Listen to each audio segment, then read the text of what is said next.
Hello, hello.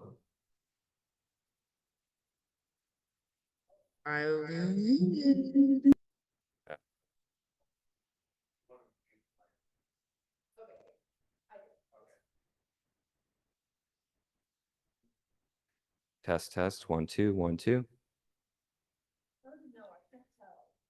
you see the audio or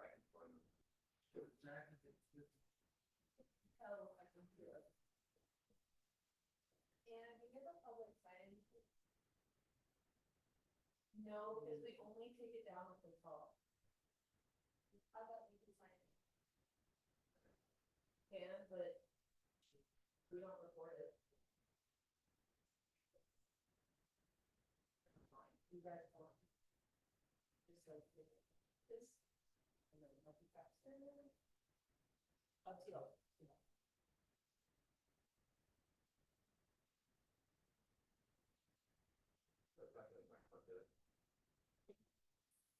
Testing, testing.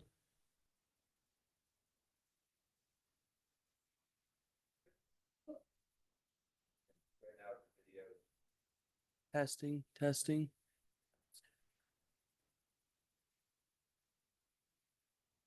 Yes. One video.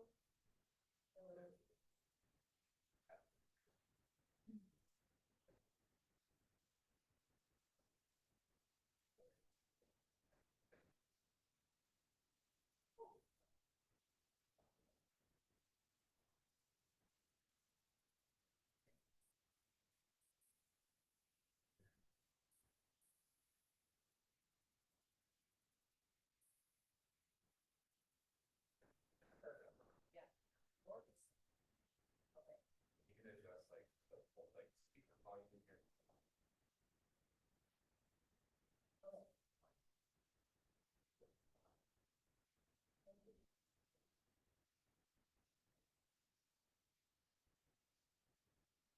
Oh, you're good. I'm glad you're here.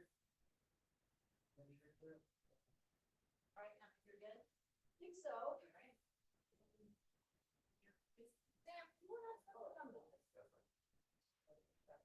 Oh, no, you're good. What if you like prep stuff? You're on my way.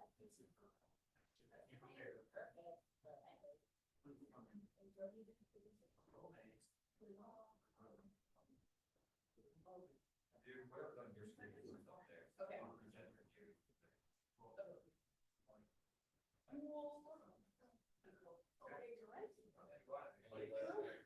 There's a problem case guy. Thanks so much. Wait, Sam, I think we're allowed to go. Yeah, It's not allowed. yeah, you're fired now. Like, isn't that the rule? You as a conditional, your appointment. Yeah, Lou said if Sam goes, he's fired. I was in update to our conversations. Oh. Closed sessions. Sensitive stuff. Fine, yeah. You're not allowed to give a presentation. You're here to public member.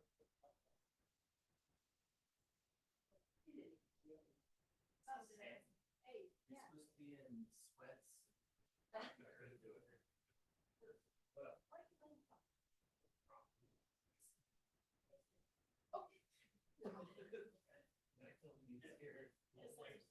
Yeah, that's what I said. I said, keep on. You're public member. What about me? So, I raised it. Okay, so you. I mean, I can. No, yeah, he says it. But no. I'm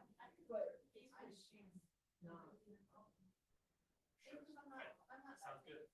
Thanks very much. Really well done. You're fine for governor. Pretty festive. Oh, yeah. Pretty festive. I mean, I festered, it's an unknown. He told me I choose not to be wearing a sport jacket and a pin. And his shirt. And his shirt, it has the logo on. I had to dress anyway this morning, I was gonna show it. But you are here as a member of the I'll public. probably change the shirt to blue, but I'll keep it. We all need to go, everything's breaking, we gotta figure it out. Yeah. All we're doing. Member of the public, stand right there. Oh, stop. I won't sit up there, I don't plan to, I'll sit in the Okay. audience. Just your proposed meeting. Got it in the car.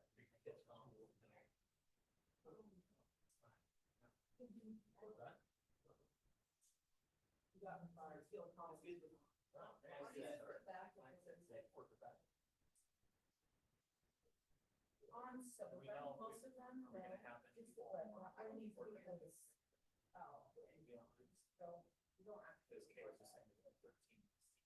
Well, now it's just like. Oh. Now we're gonna have to. Wow. I think, there's not a visitor sign in. Like, I didn't even say it. Yeah, that's self-plan, right there. Stickler about what? It's because I didn't do a visitor sign in because we only record visitors if they talk. And then I just said there's blanky figure. We always looked at meetings so that we can record if we want to say, we'll do that. Yeah, but also. Also. See, Mr. Stickler can be flexible. Yes, I brought some stickers. I'm flexible. Our board member wanted some. Good. Even I if don't it's think based they on have, others. but I couldn't find the new ones. Well. Yeah, they like put national park sign and the.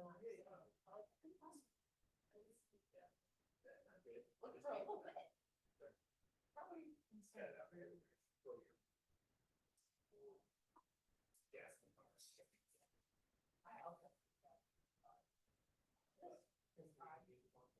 Yeah, they were on the third. Hang on, I can feel self-conscious. Take the name, boy. Yeah. Judge me for showing up. Remember the public. Stand for you.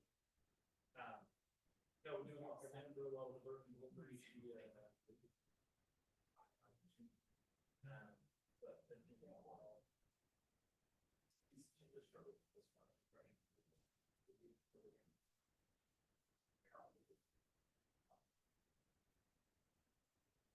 The baby's healthy, but she did end up with a sound for her. All it is a sound. All the babies behind the screen.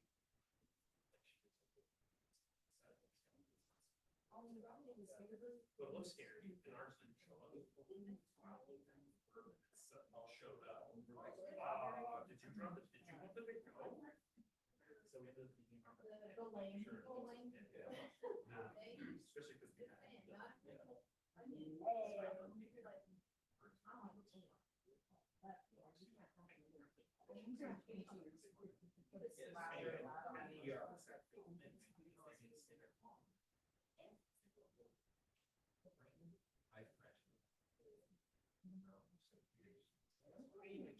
That's all things. Yeah, that's like everything for the. They always want.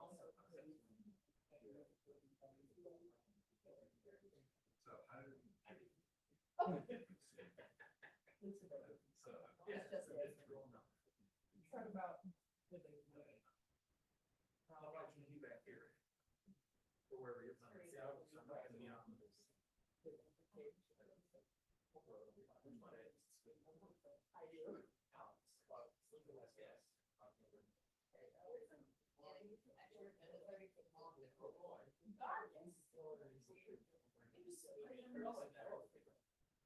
But still, it's at the same day. Okay, that means that. We just put them like right here. Yeah, that's probably public better gonna make it. It's just a. Yeah, it's gonna be. I put it close. I think that's. It's very different. Correct. That looks like, yeah. Okay, well, one. Last night was what they have.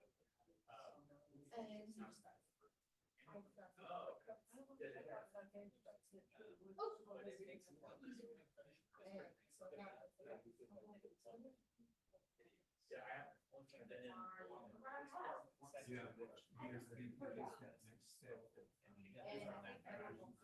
Now I suffer for it. The unsigned, the what, the unsigned thing is crazy. Usually whenever I go, it's like, literally everywhere.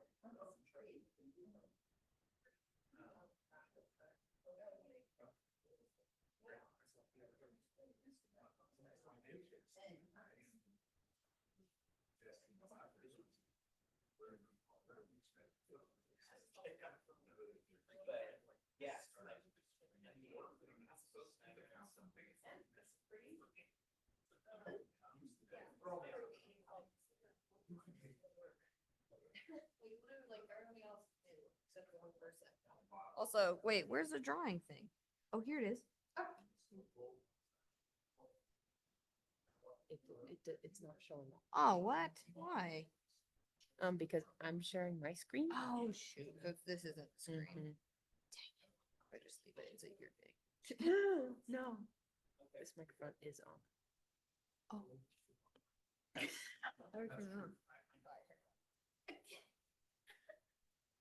Oopsie.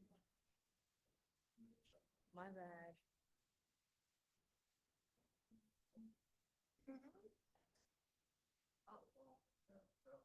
Yeah.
These days, we should figure out how. We have 2 meetings today, right?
What's that? What's that parking right?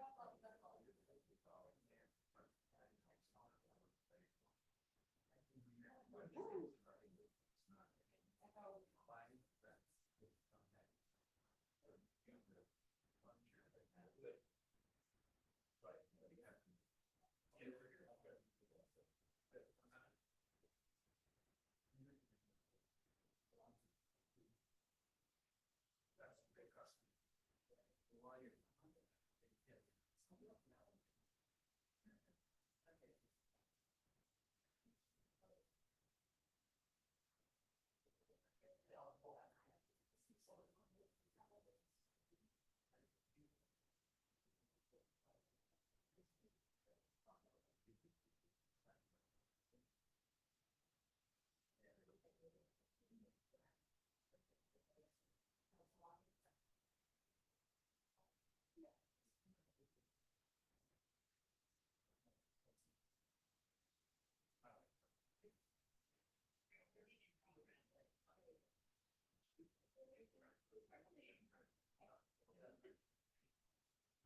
Hey, sir. How are you? Good. Hey, Chris. I'm not here. I'm not supposed to. Right? I love it. I'm supposed to. It's for a car. You have to be. Doesn't matter what we said. Oh, do we have? Sure. We should. Yeah, we never have. But she was gracious enough to let me come to this. Yeah, she was born on the third. That was last week. No, I don't know whose it is. Nobody's been up there. I'm sure it's gonna.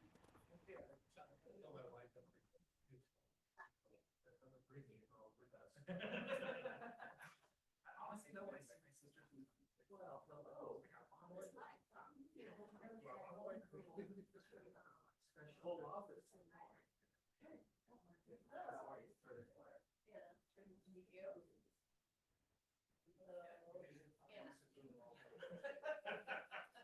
okay.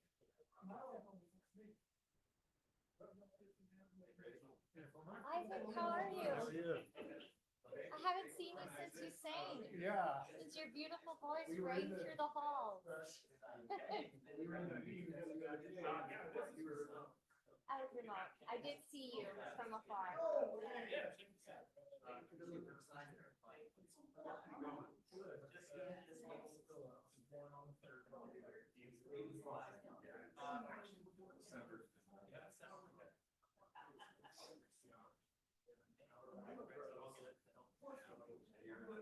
But it helped me at least have consistency.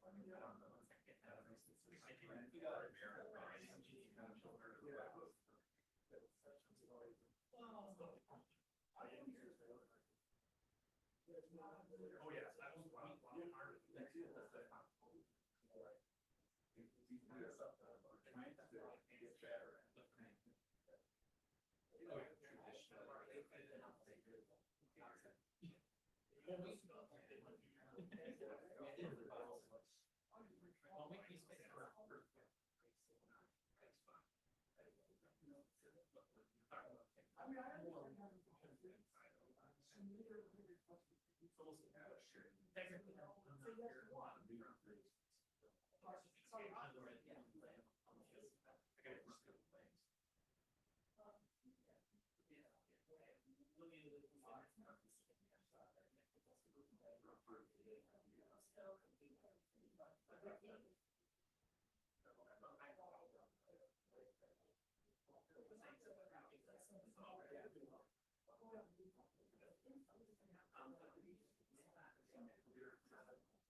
I know, it kind of feels like those are important seats, and I'm like, sideline. I'm with you. Making high five from far away.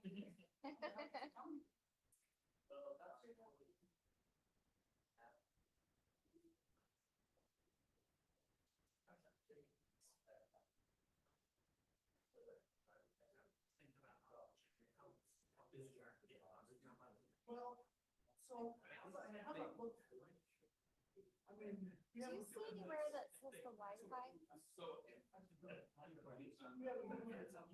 Oh, no, I didn't look on there.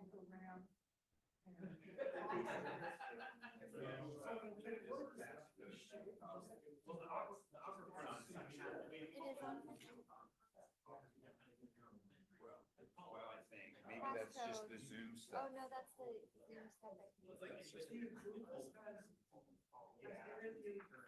Even though that's state land, you can't control it, you can't tell them what to do there.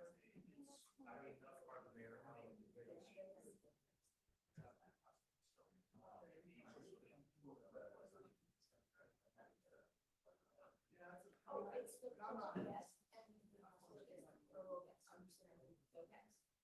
Is that there? Those are foods where we- No. It's Provo, yes. Okay. And passcode. And they do. One word. They can't talk. But they come in there and fish all the time. And anybody can walk in from public land and fish all night. We can't control access. I don't know what I don't know. So our roads, some of the responsibility. I agree, but we can't tell people, yes, no. Or you say. Yeah. Just so everybody knows, if you need to join the Wi-Fi, it's the Provo guest one. No one's listening. That's okay. And the password is Provo guest. Provo guest. No capitalized letters. Provo guest.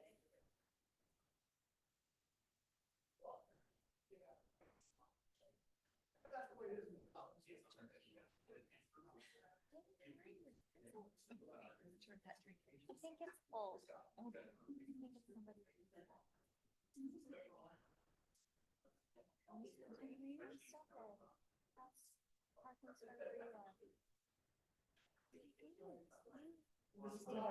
State of the city.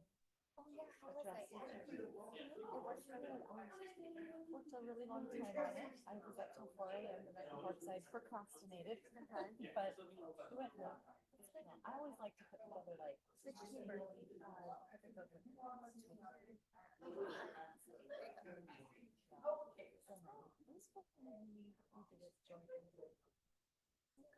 I know Brad is doing this today. around 11.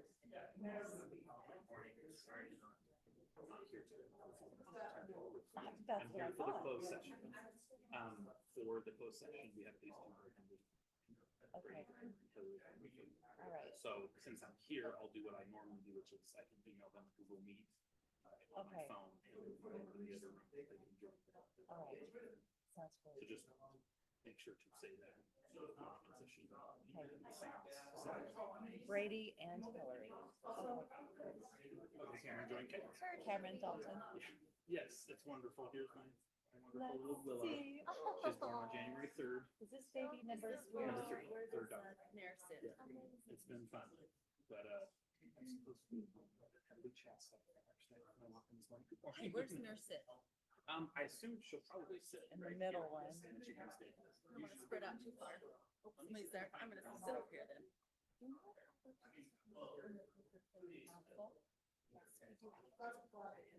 And it's during Brad's speech tonight. Yes, today. I'm hosting. Yeah, Linden City is hosting, and I pulled out because last month it was supposed to happen in December, and then it had to be rescheduled because the chamber was on top of something.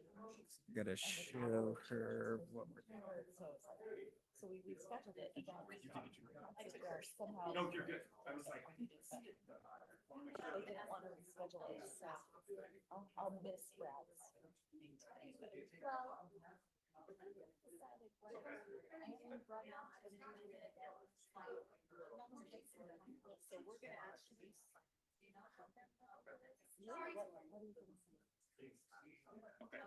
I just think it's yeah, we'll talk a little too. Good morning.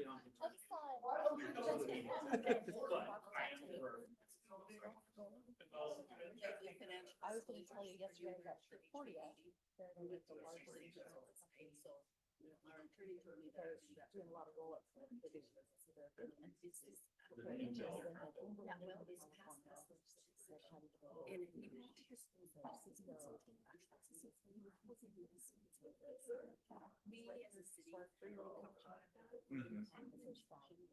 Oh, wow. Yeah. Okay.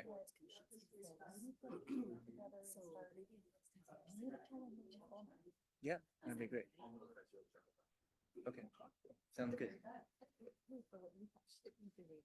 Oh, hello. Hello. Is Mayor Kapusi? She's gonna be a few minutes late. Okay.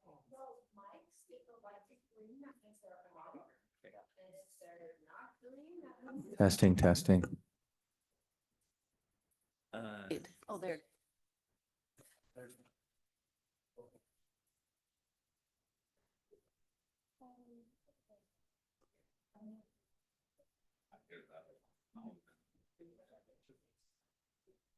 So I'm not sure.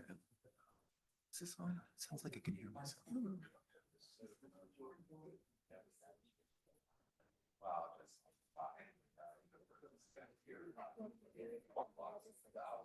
This one is on. I know. Can you?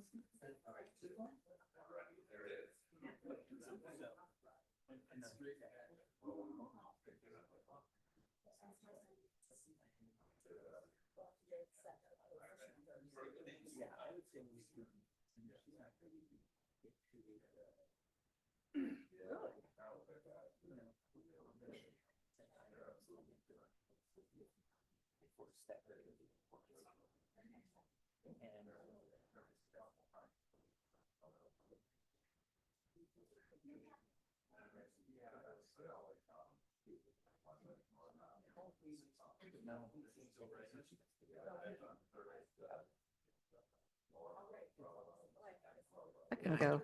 Okay. Hello, everyone. We're going to go ahead and get started.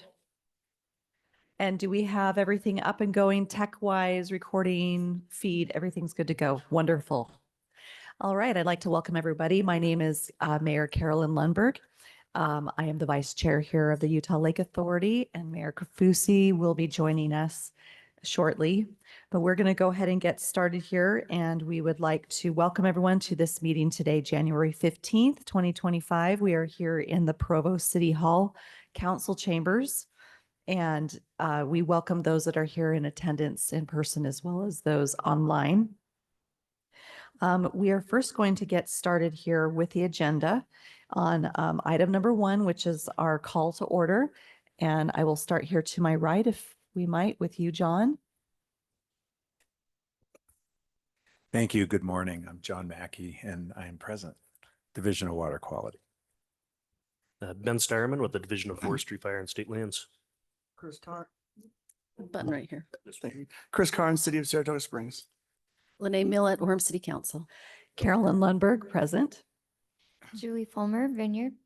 Curtis Blair, Utah Valley Chamber. Skylar Beltran, Utah County Commission. All right. Thank you very much for the help coming this morning to have a quorum. I understand we also have a couple other members of the board online, Hillary Hungerford and Brady Brammer and Cameron Dalton. All right. Very good. Just wanted to acknowledge their presence this morning as well. We will then move on to item number 2 on the agenda. This is our board member reports, disclosures, recusals. If anyone has anything at this time, I would invite you to share anything briefly. All right, seeing none, we'll move forward then to item number 3, our public comment period.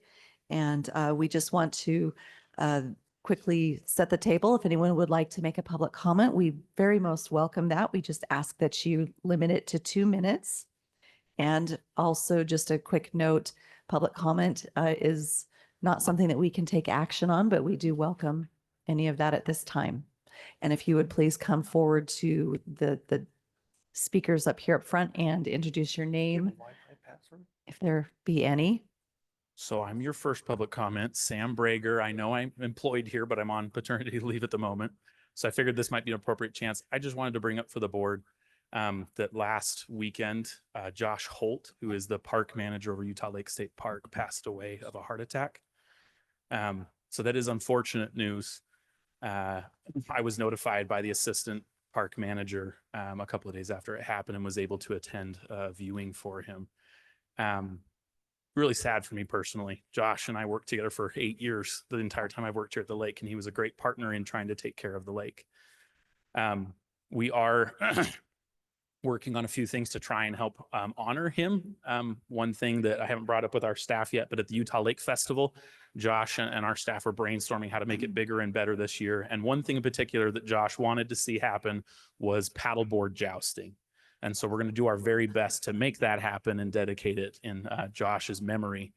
So I spoke with his widow and brought that up with her, and we hope to be able to do that at this year's festival when that happens. So just wanted to make sure the board was aware of that. That would be wonderful. And our condolences to his family. He did a lot of great things. All right, any other public comment from those online? All right, I'm seeing a nod that it is no. So we will move forward then to our consent items this is item number 4 on the agenda. First, would like the board to review the November 20th meeting minutes. If there are any changes or additions, this would be the time.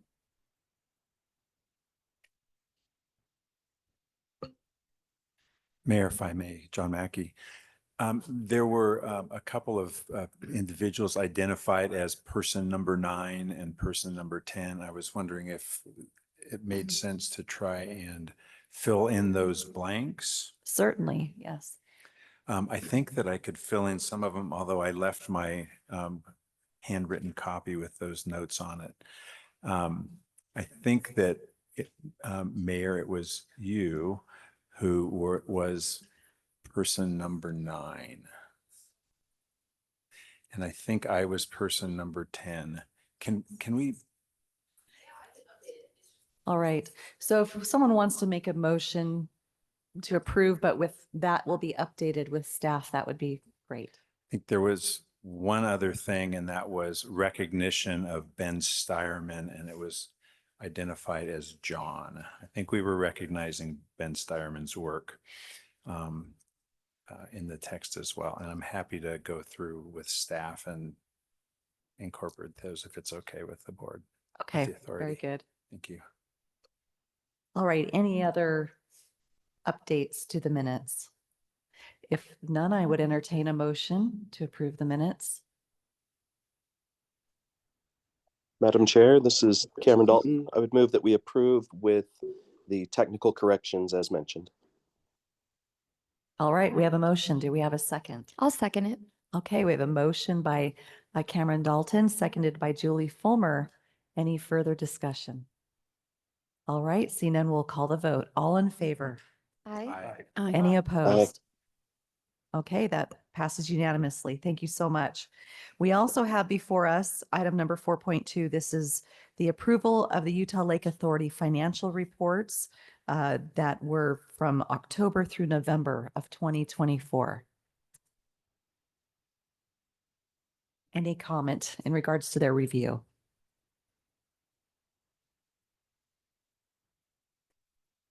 If all is in order, I would entertain a motion at this time.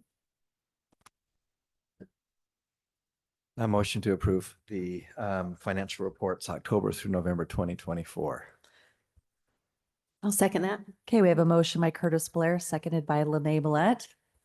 All in favor? Aye. Oh, Aye. any opposed? Aye. All right, they do pass. Thank you so very much. I'd like to welcome our chair, Mayor Kafusi. Mayor Kafusi, we are now going to jump. We just concluded items 1 through 4 on the agenda, and we are going to actually go now into our item number 7 to the closed session. May I have a motion to proceed to item number 7 and leave to change the agenda? Do I need to make a motion to change the order of the agenda? Sometimes we do that in our meetings. I don't I just think you wanted to do. check on procedure. I don't think. Okay. I think you can just move to that point in the agenda. We don't need to amend the agenda. Okay, no amendment needed. All right, then I will turn the mic over to Mayor Kafusi to read the items that we are going into closed session for. Use your microphone because this one is turned working. It worked last night because we were here late. So we're going to jump to item number 7, which is our closed session. The Utah Lake Authority. I'm telling you, we had a microphone issue last night. Maybe this one's going to work. No. To Utah Code 52-4-205. May vote to go into a closed session for the purpose of these, which are below, a few items. Let me read you which items we're going into closed session for. Item number A, which is a discussion of the character, professional competence, or physical or mental health of an individual. And then item number D, which is strategy sessions to discuss the purchase, exchange, or lease of real property, including any form of a water right or water shares. So with that said, I will take a motion to go into the closed session. I'll go ahead and make that motion as stated. Okay, we have a motion on the table. I need a second. Second. Okay, thanks, Curtis. With that, we'll take a vote. All in favor, say aye. Aye. Aye. Great. Aye. We'll go ahead, and I believe we're going to leave the room and go. There's a room right over here that we're going to go into and hold our closed session. Then after that's over, we'll move back out onto the dais. So thank you. And Mayor Kafusi's staff also let us know that those 3 board members that are online, Hillary, Cameron, and Brady, will be contacted by Sam Breaker with a link to join us in the other room.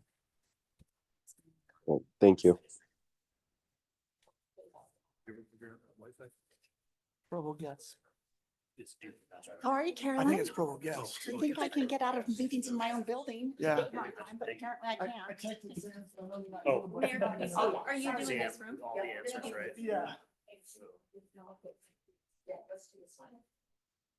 Do we have any step for Zoom? For today? Do we have a Zoom step? Huh? How is everybody? Hi. Hi. Right.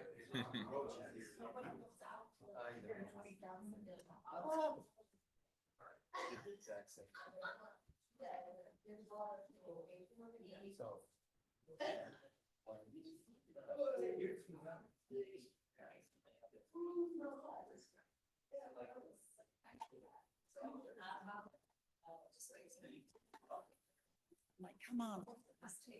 Council meeting was such a mess. How are you? I had a meeting out at the police station out there with our dispatch people and that new building. I can't wait. I can't wait either. I want to come to it and see it all and walk through it, and I'm excited for you all. And the clock looks great on it. I mean, I would never have thought of that. It's really fun. Okay, are we ready? Is the recording back on, and do we have our online folks back with us? Great. I don't want to start without them. Okay. Let's go ahead then and continue with our agenda today. We're going to go to item number 5, which is our staff and committee reports. Executive Director report, Luke Peterson. We'll turn the time to you. And if you want to come up, you can come to this lovely. Oh, okay. Or stay hidden. It doesn't matter, whatever your comfort zone is. This works great. And that is a screen. So if you need to write on it, if you're showing slides or anything, you can do all that too. Sounds good. This one is on. Is this on now? Okay. There we go. Thank you. Can we, yeah, that's me. Thanks, everybody. We are excited to be able to talk through what we've been up to for the last couple of months. And for my part, I'm going to be brief. I like to give most of the time over to my staff who are actually doing the work. But I want, for my portion today, this is a year for me, January meeting, and I wanted to give just a little recap on some of what we've accomplished in the past 12 months at ULA.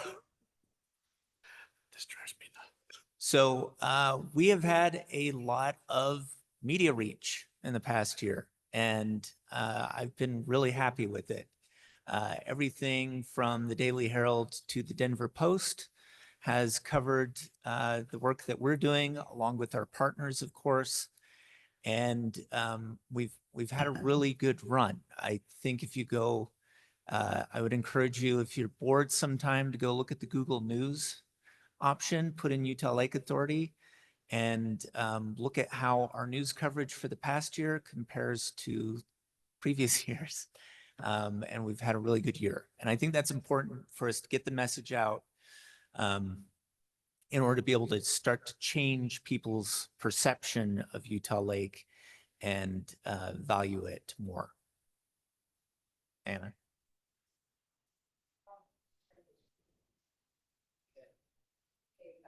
We good? Okay.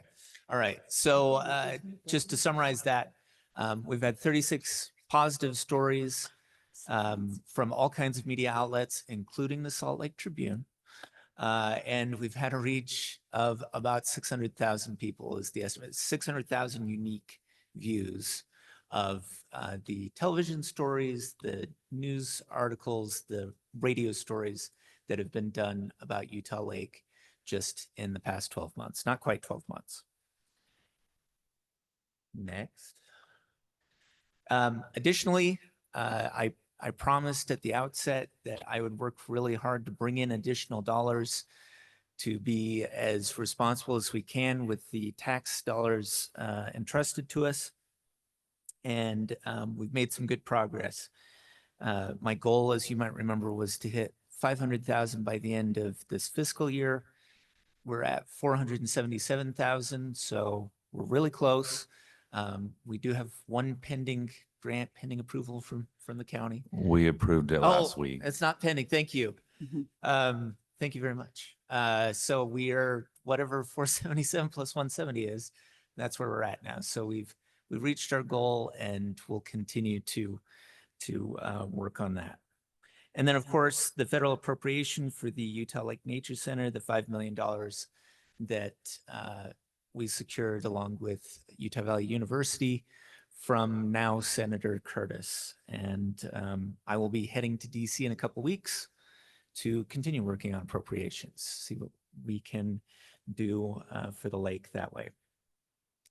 As far as the lake health, this is really the Addie slide, but I'll just report on what she's done for her in this regard. 3,500 acres of frag treated, 25,000 plants and 37 trees in the past 12 months. And this year we're going to be bigger and better. So the value of all these things that we've worked on, there are a few points that I want to emphasize, and that you'll probably hear me emphasize quite a bit for the rest of the year. We couldn't do it without our partners. We couldn't do it without our staff.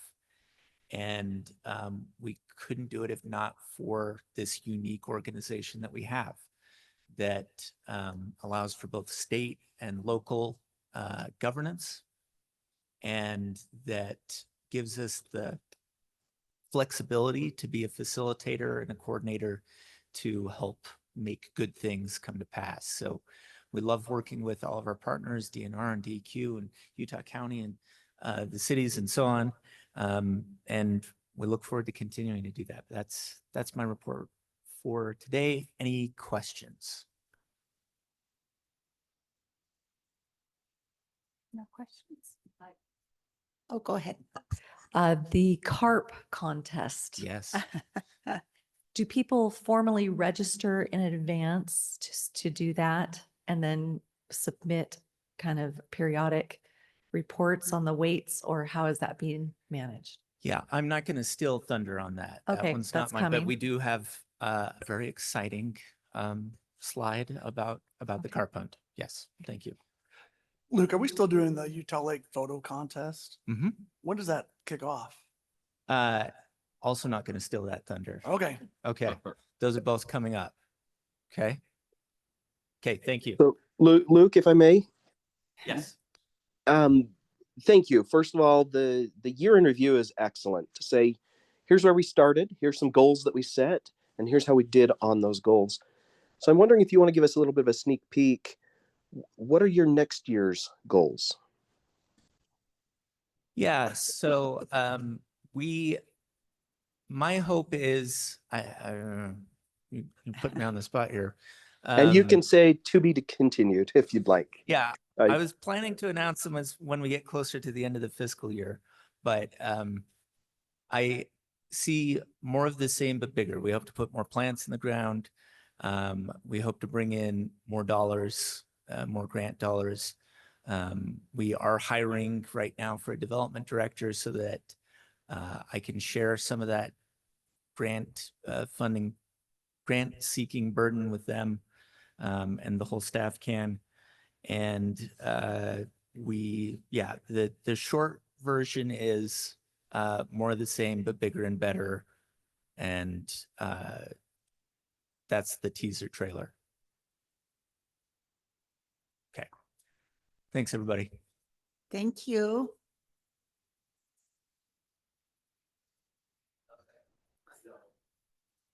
Were you able to get the slides? I can send someone down to pull them up if you'd like me to. You got them? Okay, great. All right, our item number 2 under 5 is operations and recreation, and we'll turn the time to Sam. Oh, okay. Oh, for the closed session only. So are we skipping that one? Okay, we're skipping it. Great. Let's do item number 3, which is events, programs, and sponsorships, and we'll turn the time to Heather. Okay, perfect. Thank you. Can everyone hear me okay, first off? Yes? Okay. So with mine, you guys were already asking questions and I'm so excited. So our photo contest did end in October, but our new Utah Lake photo book is just about complete. We just have like one more message we want to splash in there. And then we will be giving each of the board members a copy for like their offices or just wherever they want to put it so that people can see the beauty of Utah Lake that have, and just all the pictures that have come from our wonderful participants in that contest. As for like the new one that's coming up, there's not a for sure date. It usually starts in February, if I'm not mistaken, but due to like the carp competition and getting all that set up, it's probably gonna be pushed back to more like March, just so we can make sure we get that under our belt and feel confident about that, and then add on another contest as well. But yes, we do have our carp hunt that's coming up. The first one will be the end of February, February 22nd and 23rd. We've decided that it will begin 30 minutes after sunrise each month. So that will make it so every month it's probably a little bit different, you know, because obviously sunrise changes throughout the year. However, we will have like designated times posted so no one's confused about when sunrise is. The past couple of weeks, we've been meeting with our partners like June Sucker Recovery, the bow fishing like with Casey, and DNR, things like that. And we are on our second draft. I think it's just about finished. They gave us lots of great points about what about this, what about that.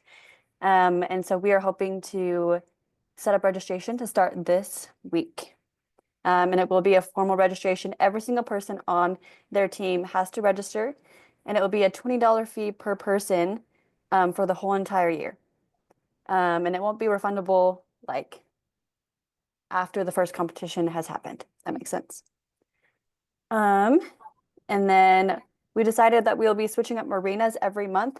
So that way like participants can see maybe like the Utah Lake State Park in the winter, and then again in the summer, or like Lincoln Beach like in the winter and also in the summer. So that way like people can just like see how it is like throughout the year. Change it up a little bit, you know, so not everyone has to commute super far depending on where they're coming from. Based on our like interest form that we sent out like a month back, we have about 192 teams interested. So this seems like it's going to be super big.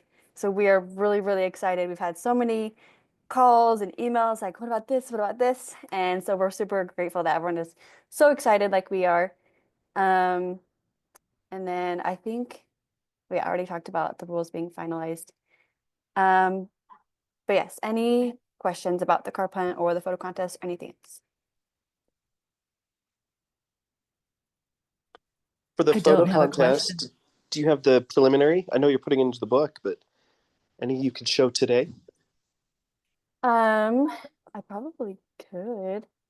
Let me see. I did show some last week. I showed our winners. Let me see if I can pull some up really quick. Or maybe, how about this? I can probably go like after Anna and Addie, and I can have them all pulled up. So that way I'm not just like taking your guys' time. So anything else while I'm pulling those up for later? Okay. I just have a Oh. quick story to tell. We have a centenarian in Linden. He's 100 years old. And I was interviewing him earlier this week and asking him what memories he had of Utah Lake. And his family farm was rather close to it. And he said as a boy in the 1930s, he remembered there was somebody who would regularly net and seine the carp. And then they would come around to all the farmers and sell it for chicken feed. Oh, wow. That's so cool. You said Lincoln Beach? Linden. This is Oh, Linden Linden. City. Linden. I don't know why I said that. Okay. That's really cool. Thank you for sharing. Anybody else? We can add that too. I love that story. Okay. I think that's it for me. Anna did just text me and say that she will pull up those pictures, so she'll show you some more of those photos. Thank you guys. Thank you, Heather. Okay, Heather, we'll move on to item number 4, communications and outreach. So it's your time, Anna. It's me. Okay. As per usual, hello. I'm also about to hit my year mark. January 29th is my anniversary with ULA. I'm very excited about that. And some things I've been up to lately. I am finally getting on the bird shirt. I was told that people have been bothering us about it. And by that, I mean, we're not bothered. I have been putting it off for a while, so that's my bad. But right here we have a pelican and a mallard. I don't know, can y'all see? Y'all can see the screens. Okay, yeah. These are digitally done, but they are like digitally hand painted. And I have 9 total birds, and I'm almost done with the very last one, which is an osprey. And then I will be putting them all in a design and then sending them to a printer, and hopefully they'll be ready soon. I'm very excited about that, and I'm excited about the way that each bird is like taking shape and turning out and stuff. I really like them. Social media, we're doing a comeback of the Ask Addie tag. We had a couple before I started here where Jenna, the last comms person, would take Addie out to the lake and they would talk about something like bats or that bird that one time that you heard at random or the duckweed. And we're doing one on Friday about non-migratory birds. So I'm excited to bring that back. We're going to try to do it once a month.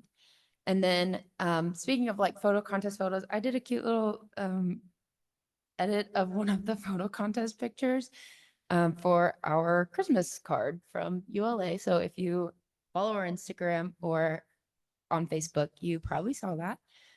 And if not, you should. Like Heather said, photo book is almost finished. It's been formatted with over 40 pages of pictures and a whole slew of photographers. And they're all very beautiful, and I'm really excited to see them printed. And yeah, we just have that one more message to put in, and then we'll be sending that off to printers as well. And then website, I've been updating with the carp hunt page and with the rules, and I'll have an FAQ up as soon as the rules are finished. And those are kind of my priorities right now. Any questions? Yeah, is the photo book something you're producing to sell? No. Okay, is ULA doing prints this year for member cities? Good question. So we are doing a run of, Heather, do you remember what the number is?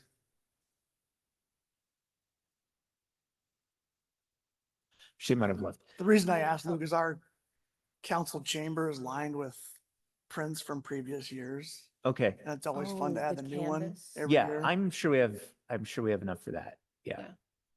Yeah, So if absolutely. we're gonna do it, we definitely want to take one, so. Okay, sounds good. Yep, we'll plan on it. All right. Is that prints meaning like canvas prints? Okay, that's what I thought. Cool. Anything else? All righty. Thanks, everyone. Okay, thank you, Anna. Let's move on now to item number 5.5, conservation and restoration efforts for Addie. All right. Well, thank you everybody for being here. Again, my name's Addie Valdez. I'm our conservation biologist here at ULA, and I guess I'll be here almost 2 years this spring, which is kind of crazy. I feel like I have finally stepped into this role and really enjoyed it and made a lot of progress. And this is all possible because of everyone's support, everyone's cities, state, local, and federal support to make this happen. It's been such a journey so far, and I have been really enjoying this job and taking a lot of pride in the work that we do. So it's something that I'm looking forward to continuing into hopefully the next few years under our great governance that we have. I think the freedom that we have as an agency is so critical to getting our work done quickly in a efficient fashion while still keeping everybody collaborative and in a really working together manner. Thanks. So just some updates on our restoration projects. Luke already stole a little bit of my thunder, but I'll get a little bit more specific about our future plans. So like Luke said, we are hoping, or not hoping, we are planning to up all of our numbers for our veg. So this year we have 40,000 plants already ordered. I already have all of them ordered, which is great. They'll be doing 10,000 of them will be through volunteers, similar to how we did our events last year. And then we are also doing 20 sod mats that are going to be installed. So, and 30,000 of the individual plugs will be put in by the growers. So that's just a little bit more efficient way to get them in, but we still love to keep our communities involved with our 10,000 plants that we have. It still takes a lot of work to get those in. And then we're going to order trees here soon. We're probably hoping to do around 50-ish, about the same amount that we did this year.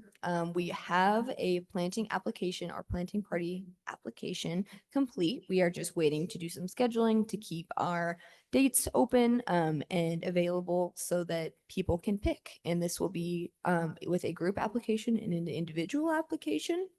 So the group application is if, let's say, you are a stake leader and you want to have your stake come out and do a large event, you will basically put in a bid for a date, and then we'll contact you and get all your volunteers. Or if you're just an individual from a city that happens to want to take part in an event near you, you can just sign up for events that are already happening near you. So that's our way to try to make it a little bit more efficient this year, get more people involved while still getting plants in the ground in a not kind of crazy way, if that makes sense. It was a little bit chaotic last year, but we're excited to make it a little bit more streamlined.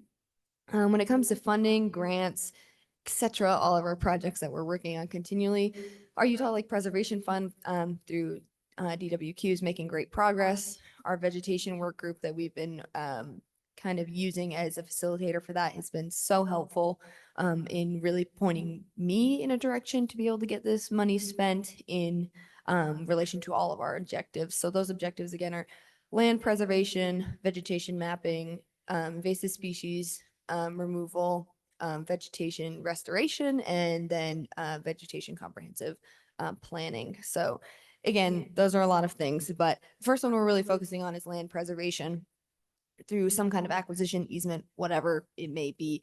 I think our options are really open at the moment, but we're really looking to try to preserve some of the land that we have here on Utah Lake in order to either conserve some of the biodiversity and habitats that we already have, or look to really restore some areas that are critical for Utah Lake's ecology. So we're making great progress on that so far, and sort of our next move where we're moving into is mapping this year. So we are going to be employing USU and a couple of their teams to come down on Utah Lake and do vegetation mapping. So it's just going out doing surveys and being able to use remote sensing technology in order to make that on a much larger scale. And so that's something that we're really going to try to get on the ground as soon as we can this summer. That's our first thing to spend money on. So I'm really looking forward to get that moving. And again, our vegetation work group has been really critical in this. And we have a couple subcommittees that work through all of these different objectives, but they are really important for making this happen. And again, they are through local, state, university, federal partners, and it's makes it really possible that we're all collaborative. And again, it's wouldn't really happen otherwise. So very happy about that and how that progress is coming along. Our WRI application for fiscal year 2026 has been submitted. I'm on the ranking committee this year for WRI, so please wish me luck because it is notorious. So we put in, I think, a $185,000 request from WRI with it's almost a $600,000 project total with in-kind match and through other partners. So we're excited to continue our work that way and really start to make some bigger changes in WRI here in the next few years. And then with our education and engagement improvements, right now we're still a lot in our planning phase. As you know, our more of our in the field time is spring and fall. That's our really, really nutty time. But right now is where all the planning takes part. So our Stormwater Coalition has been making great progress in deciding dates for our seminar that we're hosting. I think we decided on March 11th. I'm not 100% sure, so I didn't put it up there. It's still in the works. And we're working with all of our city public works to make that happen. So basically every city is on the coalition and has to follow strict MS4 permitting rules for education and engagement in order to have their MS4 permit. So we're utilizing that with some of the, sorry, that echoes a little wild. Is someone on Zoom that's so we're trying to utilize some NPS or non-point source funding through the Provo River Watershed Council in order to make sure that they're meeting their requirements, but we're also doing a good job about educating the public and other commercial entities and other public works about how to be conscious about stormwater in a slew of ways. And then Anna has been working on a curriculum updates for our field trips. So a lot of our curriculum has been, I think it's 10 years old now. So we're really excited to get that updated to more of Utah Lake's current ecology and be able to have that spread throughout our local schools and our districts so that when they come to field trips, they're really prepared for some of the presentations they'll be seeing, because sometimes there's a little bit of a disconnect between what they're learning and what they're hearing about at the field day. So I think making that connection is going to be really important. And then again, I'm going to be on our WRI ranking committee. This is ranking for the central region. There's over probably 60 projects that are submitted every year. You have to go through every single one, but it's a great way to know about what's going on in the watershed and being able to connect with partners who are also trying to do similar work to us in order to collaborate, gain insight on your own project, and help others make sure that their projects are successful. So I think that's about all I have for some winter updates. Again, nothing super crazy right now, mainly planning mode. So if you have any questions or anything, I would be happy to take them. So, excuse me, volunteer service opportunities this spring and summer, do we coordinate through you, or did I hear you say something about coordinating through Utah Valley University? So for our field trips or for our planting parties this year, it will be coordinated through me or through Utah Lake Authority. So we're basically going to have a website page on our website that will be like an application almost. And I mean, anyone can reach out to me individually as well to make this happen, as like that's very easy to do. But we will, for the public, have a website posted that's basically an application to apply for these planting parties where it's you can say, hey, I have this group of I have to have 30 people. Okay, great. Well, these are some of the dates and places available. So that's what we're working on right now, is putting out our availability, saying, hey, these are the weekends you can choose from. These are the places you can choose from. So if we're trying to do another Vineyard City planting, people are probably going to pick by Vineyard City. So that's kind of what we're trying to make available for people. So it can be as smooth as possible in relation to us. But if you have specific requests or anything, you can just reach out to me too. That's kind of the classic way to do it. Okay, any other questions? Great, thank you for that presentation. All right, thanks everyone. Okay. Do you want to come up and talk us through them, or do you just?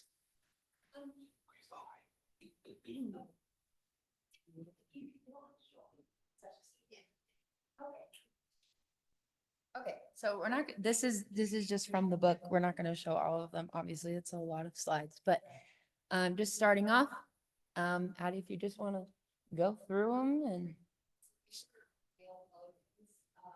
they're male pelicans. They have a horn on their bill. Oh, can they hear you? Well, they can. I mean, online. That's why I was using the microphone. Okay. Yeah, so there's scenery, wildlife, and recreation. And we got, I think, probably over 100 submissions. And it was really difficult to choose winners, but all of the pictures in the photo book are either, oh, okay, are either winners or honorary mentions. And I'm not sure how the ranking for honorary mentions went, but it was fun to be part of the ranking for that. We had like a Google form and we ranked it on a bunch of different qualities. And Isn't it cute? yeah, the little babies on that one. Oh, so cute. We had a couple with baby greaves on them, and we could only pick one. But yeah. So there's some examples. Yeah.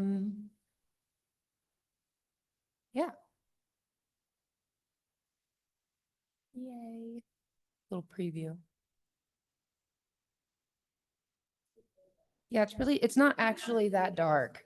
Yeah, it's nice. It's on our screens. It's good.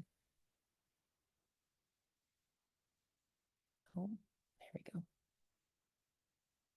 That's the one I did the Christmas tree out of. I put lights on it and little ornaments and stuff. It was cute, I think. Yeah. We don't have to go through all of them, but that's Well, these are great. Thank you for the preview. Yeah, of course. I love how alive it makes the lake look. I mean, you don't normally see that, right? So Yeah. I love that. Yeah. Capture there. Really cool to see, like, especially some of the wildlife ones are really awesome. So yeah, those are photos. Will you be posting the photos digitally on the ULA site or only in the book? I'm just trying to figure out how I can share them broadly. There's a lot on Facebook already, Chris. Posted all of the winners from the On the ULA site? on like social media. Okay. We haven't put them on the website, but I don't know if we ever have. Let's do it. Yeah. Let's do it. Yeah, let's put them somewhere so we can share them. Yeah. All right, will do. Thank you. Thank you. They were really beautiful. We had a fun presentation last night in our city council meeting. Our linemen, we've been having issues with our power lines down by the lake, and it's because these beautiful birds, they're so beautiful, but they pick up stuff and fly over our lines to build their nests. And our lines were not loving that. And so we came up with this great idea, and we worked with some different folks, and it was really fun to see our, rough and tough linemen out there helping build nests and then elevating them up on our big trucks and putting them up really high. And then we put up a camera, and I think we have 7 now. We're up to 7 we've built. And within 2 weeks, mom and a dad took one, and then another. It's just gorgeous to watch them fly in and take these nests, which they're bigger, they're safer, they're more comfortable, and our linemen are happy because they're not carrying straw over the lines and dropping on our lines and then having our power go out. So we're trying to do our little part as we can with our little piece of Provo, making sure these birds and all this environment is taken care of and protected. So yeah, I'll have to get that little video clip because we could have added it on here. It would have fit in perfect. All right, let's move on to item number 6, which is guest presentations. And it looks like we have Saratoga Springs Lake Project update.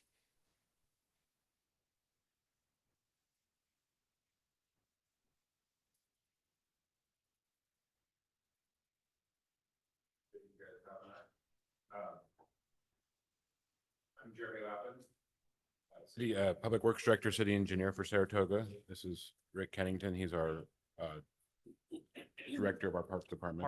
Parks Superintendent. So some of these projects have been ongoing for a couple of years, but some of them will just give you some updates. So we're pretty excited to share with you some of the projects we've done, a lot of them with funding that was approved from various people on this board. So thank you all.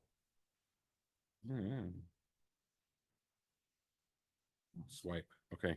So this is a variety of projects, and I have some slides that'll go into each one of these in more detail.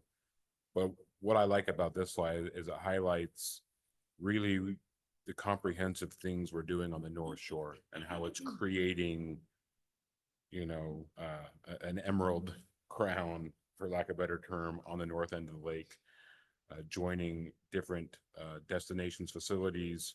Also not highlighted here, but just east of our North Marina is the state lands property. I think, Ben, it's about 40 or 50 acres that is in perpetual preservement there.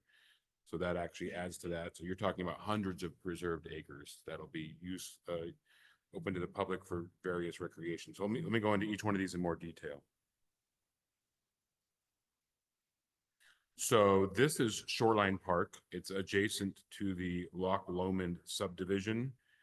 It's one of the original preserved open spaces that was early in the city's incorporation, early 2000s, part of a wetland mitigation project. Rick, if you want to explain some of the work that you guys have done on this property in the last year or so. Yeah. So yeah, this pond is really, it's really unique, and it's a fun little pond. It's got a bunch of fish. It's right there on that North Shore, in that Loch Lomond subdivision. And we've been having issues. There's a lot of like your Siberian elms and your willows and your cottonwood trees over there, and they've reached some maturity and they started becoming hazardous. Some of them are just falling over, and a lot of decay in the trees. And so we had to clear out a bunch of these trees in that area. And we're coming back in this spring with new trees, better trees, to kind of enhance that shoreline over there. Also, there's some water runoff issues, and the level of the pond kind of fluctuates a lot. And so there's the trail on the east side that was it was eroding away and becoming a quagmire, really. And so we took initiative, kind of cleared it out, built up the trail, installed little little drains to help the water flow. And it's new and improved. We know the public in that area really appreciate it and love it. So it's been a really good project. And like I said, this pond is really, I love this pond. It's really unique to me. So. And I think we're in the third or fourth year of a company, BioWest, that's been doing Phragmite mitigation. Yeah. So there's been some significant improvements on this property and just restoring it back to what it was before all these invasive vegetations. Just a little more information there. So you can see in some of these pictures, the very top is what it was back in 2020. And you can see over the last several years, the improvements and the success we've had in dealing with that. Obviously, it's going to be a forever thing, as we've all learned. But. It's hard to tell in the pictures, but I mean, just to say that, I mean, that thing was chock full of Phragmites, but now that's been all cleared out, treated, not eradicated, as you can still see in 2020, or just a couple of weeks ago. That picture shows a little bit of the survivors, but significant difference. So, and just to highlight on that one, that's the city's own money being spent there. We have not used, this one has not been granted, separate from the mitigation that the Lake Commission does. So this is supplementary that the city is funding out of its own resources. Great work. That looks incredible. Going to the next slide. This is a future project. This is something where we are responding to a need that we're identifying, a new-ish thing where there's a need or a desire for these hobbyists to use their remote control trucks or rock crawlers. So we're working on a couple different locations near it's a little off the lake. It's right at the inlet of Jordan River.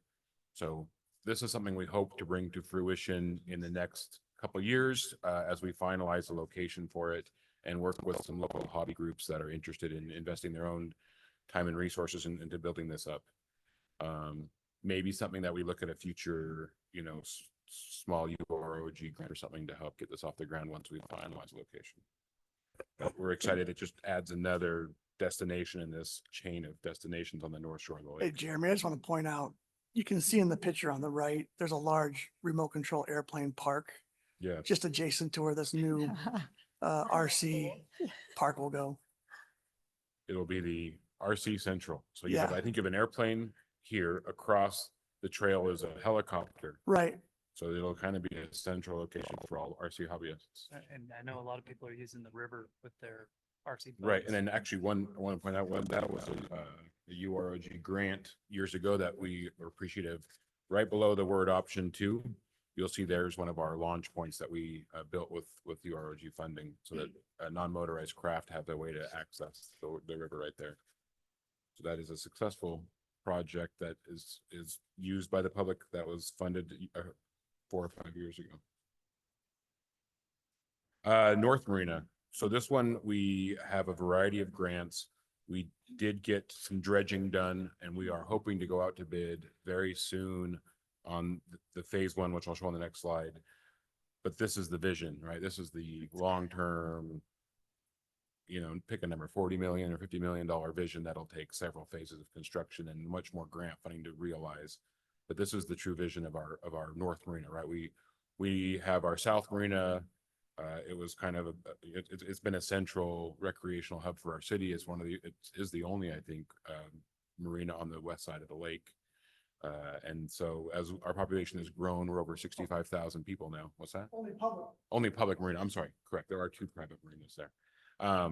We realize that facility alone is not going to serve the needs of our residents, let alone the regional needs. And so this is something that we acquired, that 20 acres in coordination with the developer.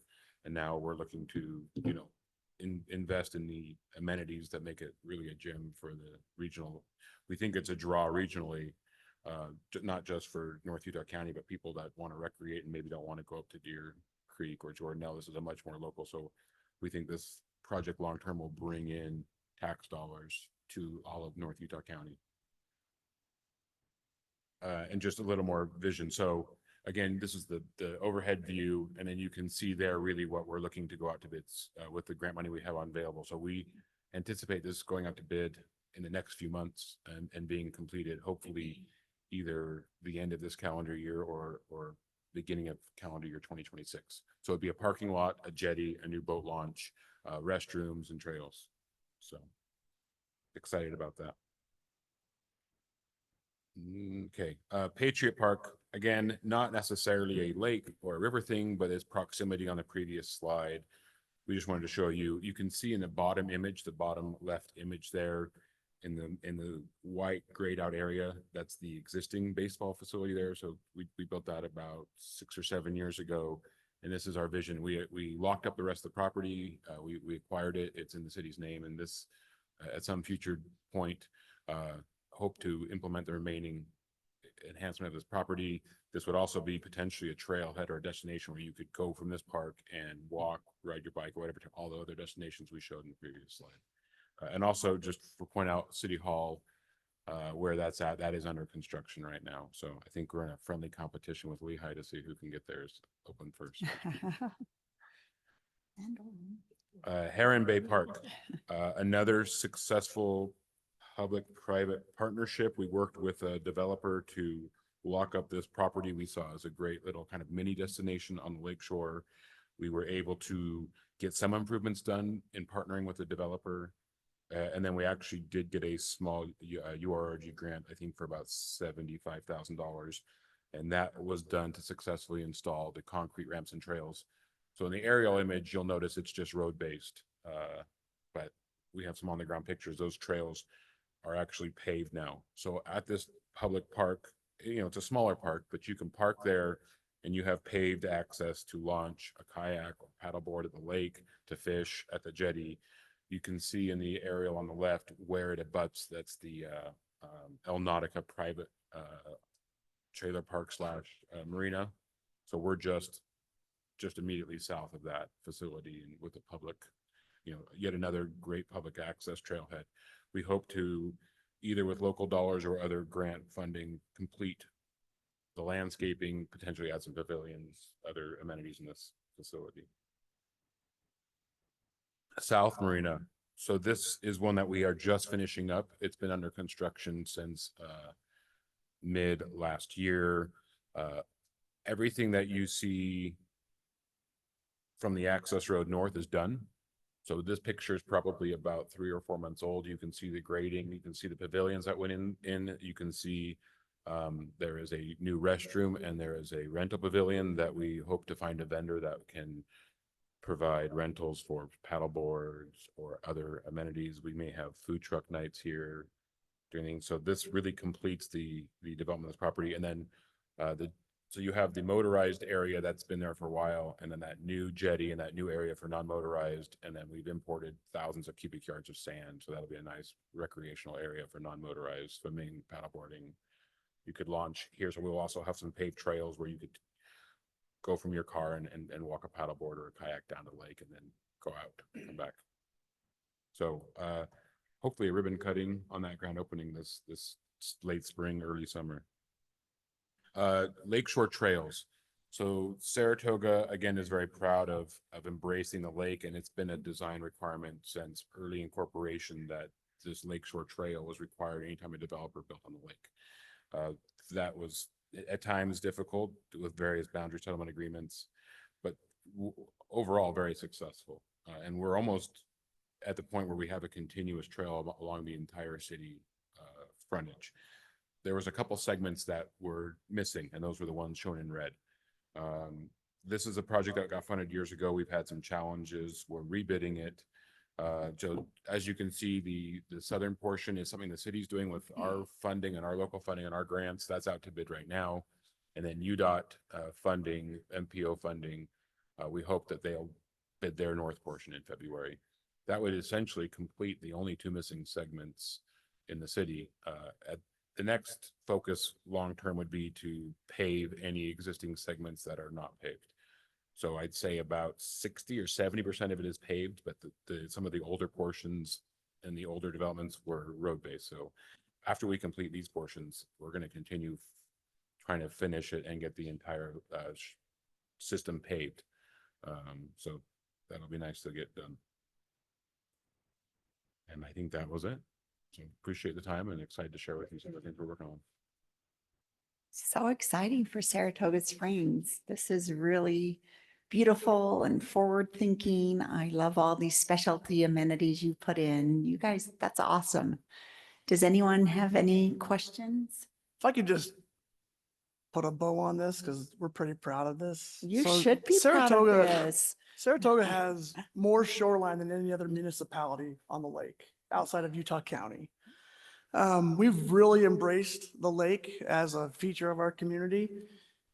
Between the Utah Lake Trail, you connect hundreds of acres of parks and open space that are available to the public.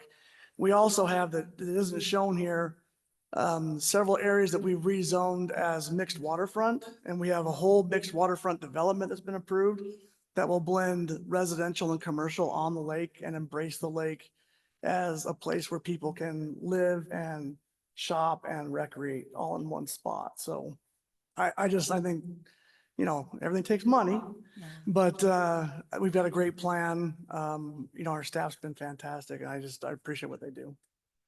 It's beautiful. Thanks again. Oh, wait, Exciting. sorry. I have a question actually. Sorry. I just wanted to see if there's any updates on the core progress for the North Marina. I know that was kind of a roadblock for a while, and I just wanted to see if there was any updates from that. If I said dealing with the core is challenging, that would be a gross understatement. We got comments back after 4.5 months of our submittal. So 4.5 months later, we finally got comments back. We're working on revising those and resubmitting it. We're hoping they don't take 4.5 more months to approve it. They were pretty minor comments, so we're hoping. I know they're backlogged. I'm not trying to. In fact, I think they just put out a memo recently, end of last year, that basically said, unless you're applying for a permit, you're going to the bottom of the pile. So if you're applying for a letter of authorization or a jurisdictional termination, you may be waiting a year. So they can prioritize their staffing on actual permits and other enforcement things. So I guess pray for us. I don't know. Any other questions? Okay, seeing none, we will move on now to our items number 8, our action items. Approval of the Utah Lake Employee Handbook updates. And do you want to take these individually, Luke? Okay. Yeah, that works for me. Do you want to speak to any of these or do we just need motions? What are your thoughts? Yeah, I'll just give you maybe a quick overview of what we've done here. I know I gave you a summary in the email I sent out last week, but the AI policy, artificial intelligence policy was really came out of discussions we've been having and at conferences we've been attending. Obviously, it's a major disruptor to everything, and we want to get out ahead of it.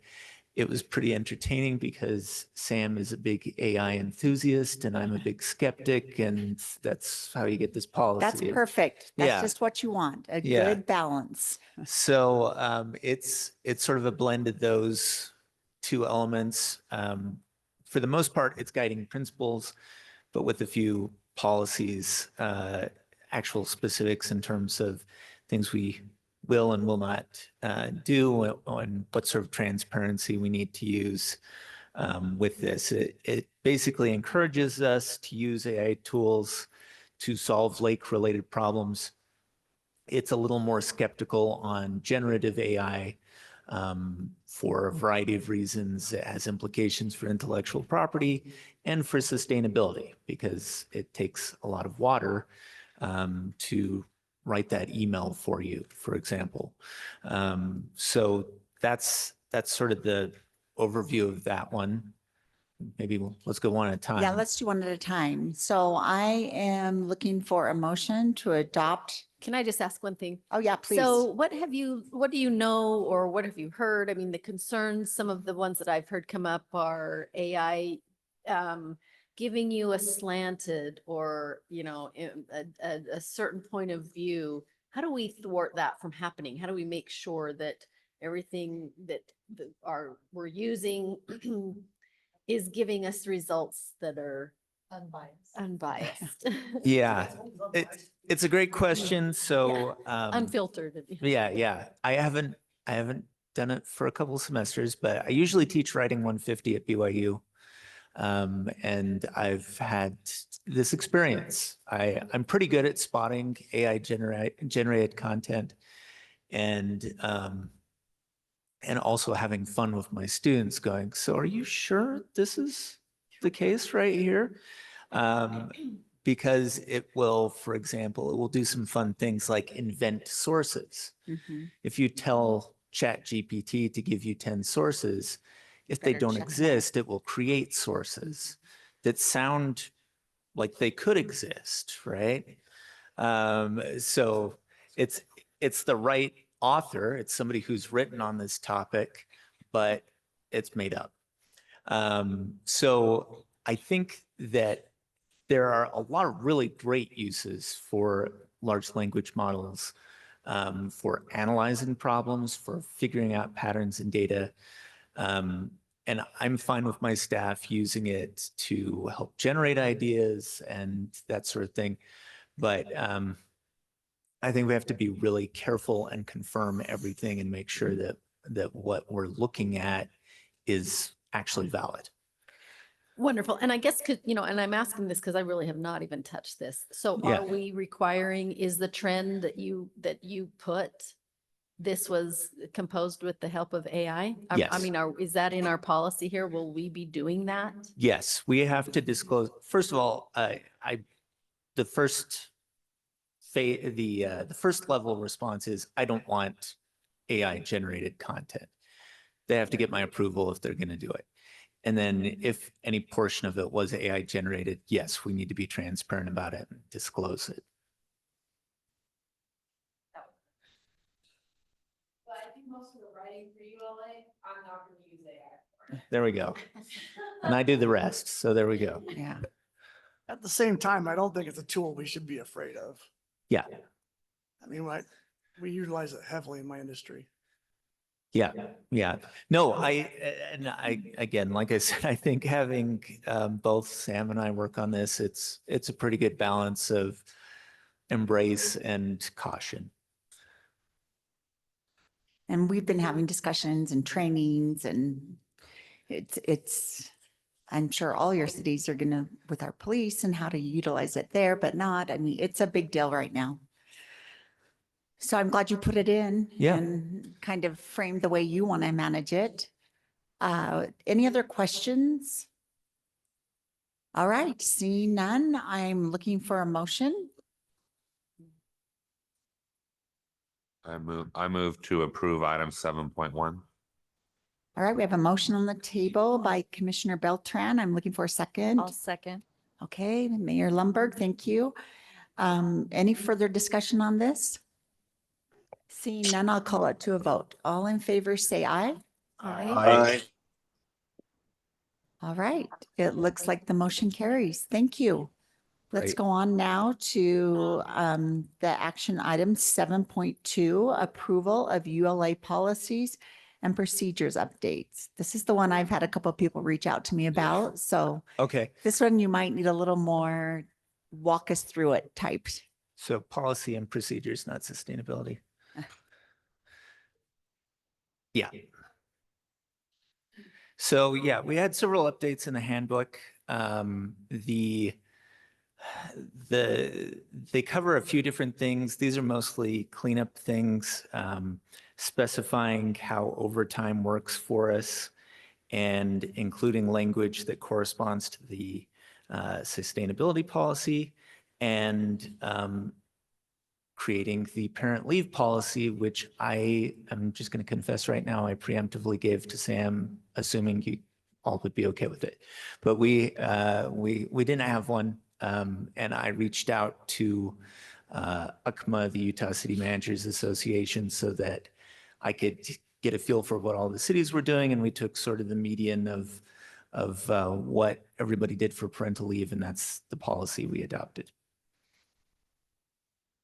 Any questions? Yeah, can you go over the sustainability updates? I think that's where a lot of us have concerns. Okay. Yep, let's go to that one. So on this one, we wanted to be a little bit bold. This came out of conversations we were having in terms of, we are obviously an organization whose job it is to help protect and conserve a natural resource. And therefore we felt that we have a greater responsibility to be as sustainable as possible with our internal practices. I'll say it's also easier because we are a small organization. This would be harder to implement overnight in, say, for the county or Provo City.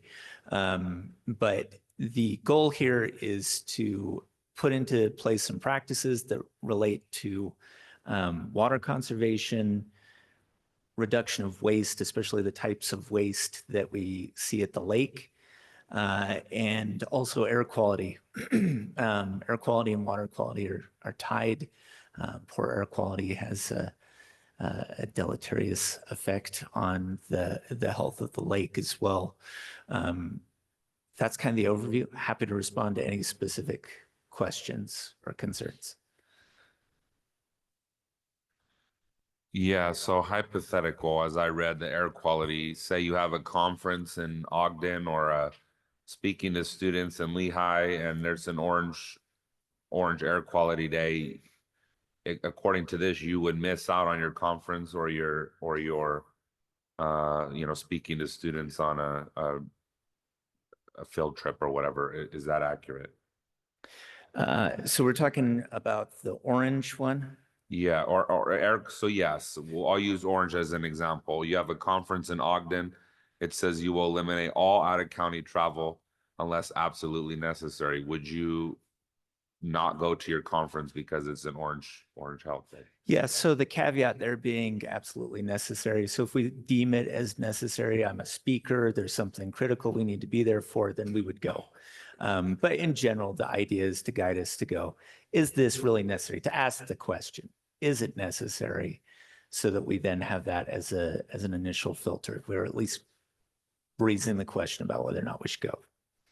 So to that point, our lake symposium, would you consider canceling a lake symposium if air Right. quality was poor? We would talk about it. I don't know that we would do it unless it were purple air quality or whatever the really bad one is. But I think that in general, I mean, the number of days, hopefully, when we're really impacted by this red, purple, are fairly limited. A lot of this comes down to meetings that we've had various meetings, like say at DNR. I know we had one when air quality was red, and I remember asking Ben, "Is it okay if I just join virtually?" Right, and he was fine with it, and so that was an easy fix. The main thing for us is just keeping it in the front of our mind to go, is there something else we can do to not contribute to the problem? Can I take front runner? Can I, can we carpool with somebody? Is there some alternative we can employ here? Luke, I didn't search for it. Is there another work from home policy in here? Or For work what? from home, work remote policy that this is Yes, kind it of is in creating a there. redundant issue with? It doesn't create a redundancy in our personnel plan and in the employee manual. No. To So- Chris's, oh, sorry. Oh, I go was ahead. just gonna say, I'm just gonna use this conference scenario that you've Yep. used. So you said if I'm a speaker, if I have a critical role, well, what if you spent a bunch of money registering your employees to attend that conference? We're just gonna say, that's okay, we're gonna forfeit that opportunity? Because We're of- going to have the conversation. who makes that decision? Do you bring that to the board to where we say, yeah, we paid for that, you need to We won't be go? able to do that because these fluctuate day to day. Right, but Yeah. you're right. That's what I'm asking here. Yeah, I mean, so- we could do a virtual, but I mean, at what point is Right. this a one-person decision here? Yeah. Where's the oversight? It's a staff decision. I would have a conversation with the staff involved. I know that it doesn't work well in many people's minds, but I am a believer in sunk cost. You've spent that money regardless, right? It's already spent. You can't bring it back. But, I think if we've spent a lot of money, we'll probably go, is the honest truth. But if we don't have to, if it's, I don't know, I was at a conference recently in St. George. I think I paid like $40. If air quality is really bad and I don't have to go, then I probably would not. And I would have that day back and I would have some meetings and I'd make good use of that time. But, that the amount of money spent will weigh on the decision. Sure. So I'm not a big fan of the perceived handcuffs or guardrails this creates. I'd rather just leave this to judgment and not codify it in a policy. We can do that too. You guys are the board. And that was my next question. Why this instead of just, do this informally? Yeah. I think partly for messaging, right? Like I was saying before, I think it's important for us to be really clear that because what we do is protect a natural resource, we're taking it seriously. That we're going to do everything we can in that regard. And we do that. I mean, so as far as doing this informally, that's fine because that's what we've been doing. As far as adopting it as a policy, that for me was just making it official, right? Sort of sending a message. This is that important to us. May I also, so I also had a concern about your purchasing, you're Yeah. gonna go with companies so at what point is that cost prohibitive? At what point do you send the message that we're gonna encourage these other companies, want them to want our business? Right. So that, and I totally agree with this messaging. Yeah, let's encourage appreciating, loving, taking care of our planet. Yeah. But I'm uncomfortable that this is, we have no guidelines here, to some person, well, that contract is $1,000 more. I'm going to forego it. To another person, that contract's $50,000 more. I'm going to forego it because I'm going to go with the $50,000 more contract because these guys aren't sustainable enough for me. Yeah. You know, if we don't have those, especially in government where sometimes, I'm sorry, but money is not always protected. I'm very uncomfortable with making statements without guidelines for the people making those decisions. Sure. On procurement, it would be part of the scoring of an RFP, for example. So it wouldn't be the total score. It would be one factor with probably 5 or 6 others that we weigh, and somebody would be getting more or less points depending on how well they did in that particular area. Luke, that, you may have just opened a can of worms that is maybe for a different day, but does ULA have scoring in place today on procurement that Yeah. we give preferential points to a company if they are quote unquote sustainable in their vision? No, we don't. We don't have a piece for that currently. We do cost, we do, whatever the specific criteria are for that particular RFP. Okay. But we haven't done anything. around Statement of sustain- work cost, that's what we Yeah. look at. Yeah. So one alternative that I might recommend is we can either scrap this if everybody's concerned. We can come back later with the revised version, or we could just adopt something like the guiding principles. You've got a few options.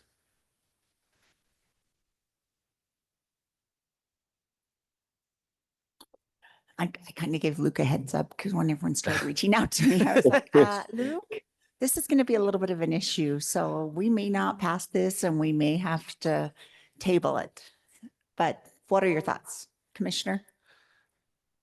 Well, you did a great job, Luke. To the mayor's point is, a lot of us up here are elected, so our scrutiny may be higher than it would be otherwise. And I appreciate you saying that it was kind of a messaging that was my concern. Sure. So it's not a message that I personally support. I agree with Councilwoman Mellett that we, of course, want clean air and clean water and sustainable practices. This, to me, is virtue signaling. This is not incremental change. I think that our mission as an organization already shows our value to clean air and clean water. And we have to make the decision every day whether we need to be productive and attend our conference or keep one car off the freeway. I'm going to lean towards productivity every single time. So as far as the message it sends, that's my concern, and I would oppose adopting this. Can I make a motion that we continue it until the board sends in their red lines for Luke? And then he can come back with it? I'm fine with the continuance. I'm not going to redline anything. I would just I'm as done- soon start again. I mean, it's not my meeting, but So can I make a agree with motion to Chris. table it? I won't have red line or improvements. I would be against it in general. So Okay, I'll make a motion to table it. Is there a second for that? And do you want to kind of maybe, Mayor Fulmer, just define what that means? Yeah, continue would mean that it's going to come back in some other form of this version, and a table means that something else will come back at some point if you guys want it to come back, ever, or not. Thoughts on this? I'm wondering if we could accomplish, what you're seeking, just having like a guiding principle statement, broad, versus trying to delineate specific practices. Sure. And if can I we- haven't made it clear, you will not hurt my feelings no matter what you do. Yeah, so Well, I think a lot of it, Luke, is being government official elected, right? Yeah. We are brick and mortar. We have to show up. The taxpayers are paying Yep. our dime. If we are not here, we're in trouble. Yeah. So I think just because that's our thinking is, we are expected to show up all day, every day and double work. Yeah. because the taxpayers are paying. And I think that's where a lot of our thinking is. So when we hear stuff like this, it just kind of gives us pause, I guess, is a good way to state. So thoughts, anyone? Yes, go Chair, ahead. Chair Kafusi, I just wanted to make sure that we weren't disregarding the parental leave aspect of this. Sure. Is that, Yeah, is that's, this all I lumped wish, together? let's or is carve this- that I think out. we're just doing the sustainability. This is just the Is sustainability that correct? portion? We No, got it's this, we one. got distracted. Yes, Okay. they're Oh, two sorry. separate things. They're two Thanks, Ben. separate. Okay, perfect. Thank you. for that. They're two separate documents? Yeah. Okay. We already approved the other one. We approved the AI one. So we just need to, Carve this out and separate it from. yeah. Yep. I can make that motion. That we approve one and carve out the sustainability statement.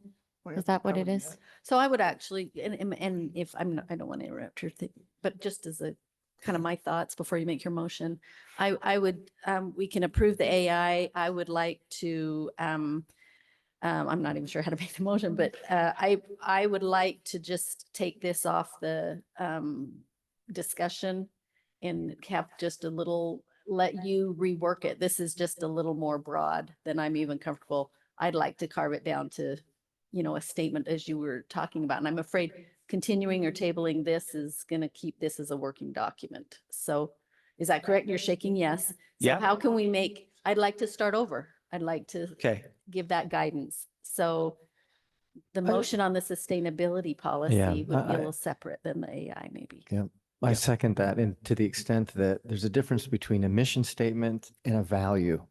I'm okay with the value statement. We value these principles, Mhm. but codifying policy, I'm not in favor of. I believe my motion did what you guys just articulated.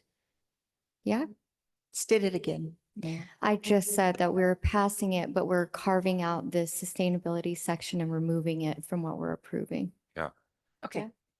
Thank you for clarifying that. Perfect. So we have a motion and I need a second.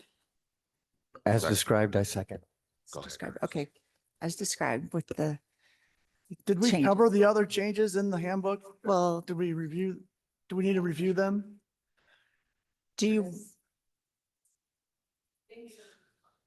Sorry, what was the question? There are other changes to the handbook besides sustainability, correct?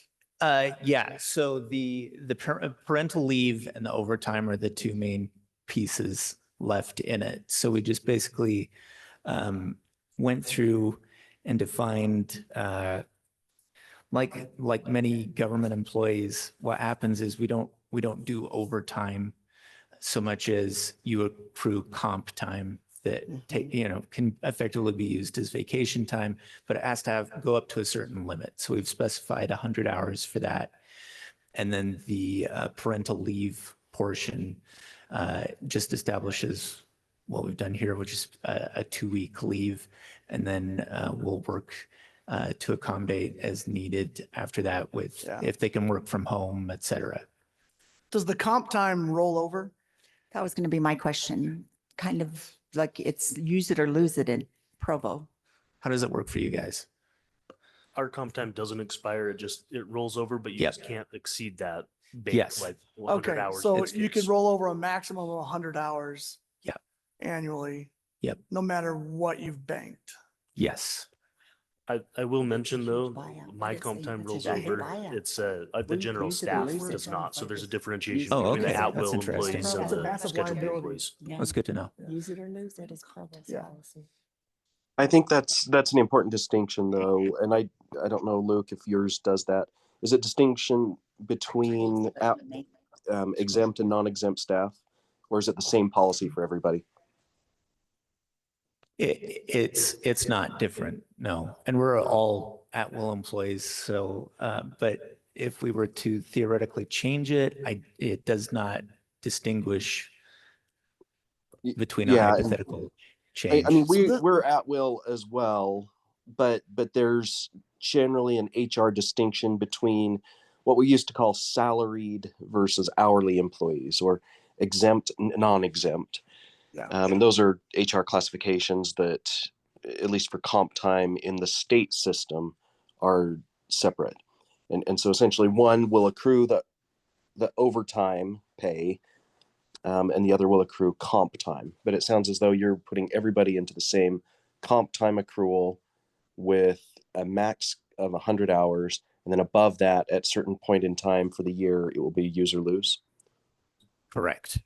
There, So does your vacation time also roll over per policy? It carries over. Is there a cap on that? What I'm This is getting at such a here, good what I'm Sam getting at here question. is you could have an employee who essentially doesn't take time off and accrues comp time, and after years, they have 500, 600, 700 hours. Right. That is a liability.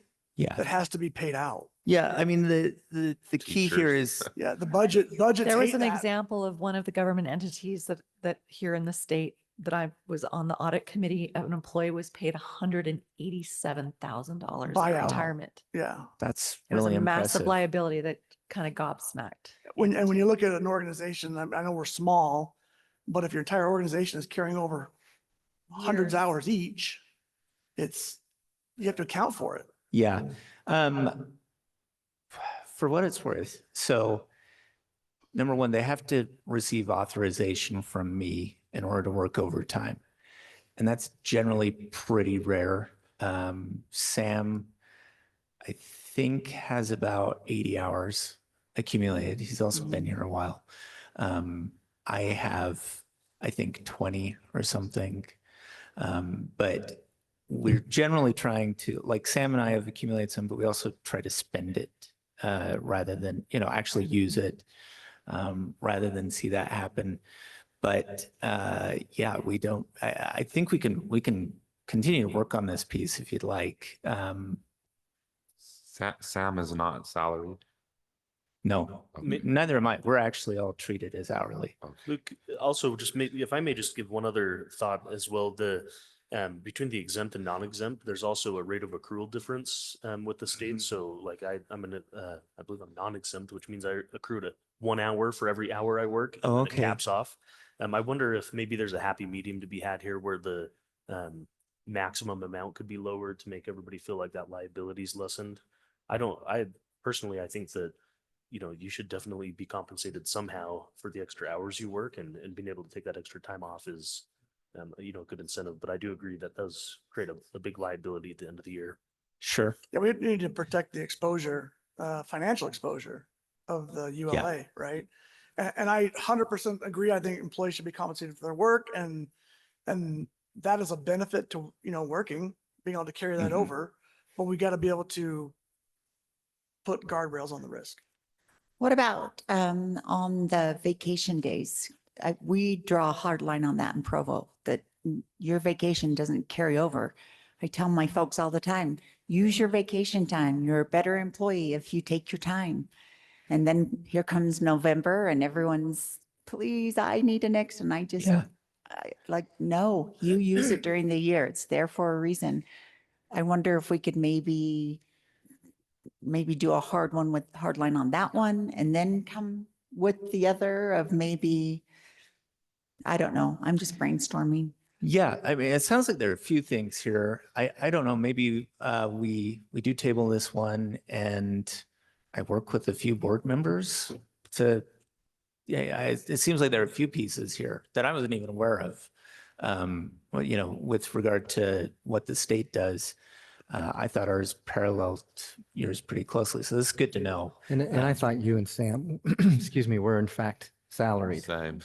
So maybe we make that motion to table this, Well, have let's you meet make- with a few It would be Okay. board members. It's called continuance. Mayor Lundberg, take us from there. Make a motion to continue this item,